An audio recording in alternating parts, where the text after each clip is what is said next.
The man never could have imagined that the little girl he had saved out of sheer goodwill not long ago was actually a succubus. During the daytime, she looked like an innocent, adorable child. But once night fell, her appearance changed into that of a fully grown woman. Not long before this, Jack had entered a dungeon on his own. Shortly after stepping inside the maze, he saw a young girl about to be swallowed by a slime monster. Without hesitation, he rushed in and saved her. The girl's name was Lilu. Jack couldn't understand why a child like her would be wandering alone in such a dangerous place. Lilu explained that her parents had abandoned her and that she had no choice but to come to the dungeon to survive. With no better option, Jack decided to take her along while he finished his guild commission. Before long, they encountered their target for the day. When Lilu finally caught up, the sheer size of the monster terrified her. For Jack, however, dealing with a creature like this was effortless. His fighting style was brutal and direct. Watching the entire battle left Lilu shaking uncontrollably. Jack didn't kill the monster on the spot. Instead, he dragged it out of the dungeon and drained its blood. The sight was too much for Lilu, and she passed out from fear once again. After delivering the monster's meat to the guild, Jack explained everything that had happened. Orly told him that the guild had no way to take Lilu in. Jack then decided to ask the church's orphanage for help, but the church was already struggling and couldn't afford to care for another child. Jack understood all too well. He himself had lost his parents at a young age and survived only through sheer determination. Just then, Orly rushed over with news of an emergency commission. A dangerous monster had appeared in the hills behind the village. At the same time, Jack realized that Lilu was nowhere to be found. Suspecting that she might have gone after the monster on her own, Jack hurried to the hills. Sure enough, he found Lilu standing face to face with the beast. Just as the monster was about to strike her down, Jack appeared and blocked the attack with one hand.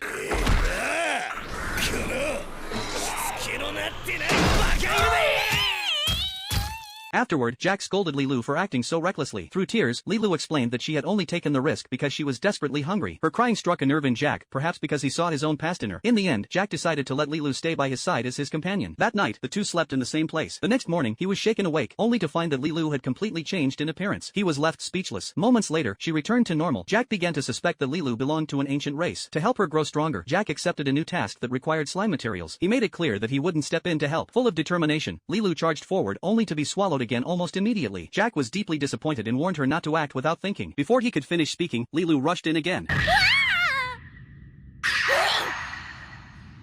意外と冒険者向きなのかもな。 After fighting all morning without success, they had no choice but to leave the dungeon. When Jack later offered her food, Lilu unexpectedly refused. Jack quickly realized she wasn't unwilling to eat, she was afraid. Afraid of being abandoned once again. Having no experience taking care of others, Jack could only respond in his own way. He refused to eat as well, saying that he wouldn't leave a companion behind to eat alone. Lilu was deeply moved by his words. The next time they faced a slime, Jack explained its weakness in advance. Slimes exposed their eyes when they detected sound. By making a little noise, sneaking closer, and striking the eye in one clean move, the monster could be defeated. After finally defeating the slime, that night, Orly searched through old records about ancient races and finally uncovered the truth. Lilu's race matured physically at night, reaching full adulthood. She was, in fact, a succubus.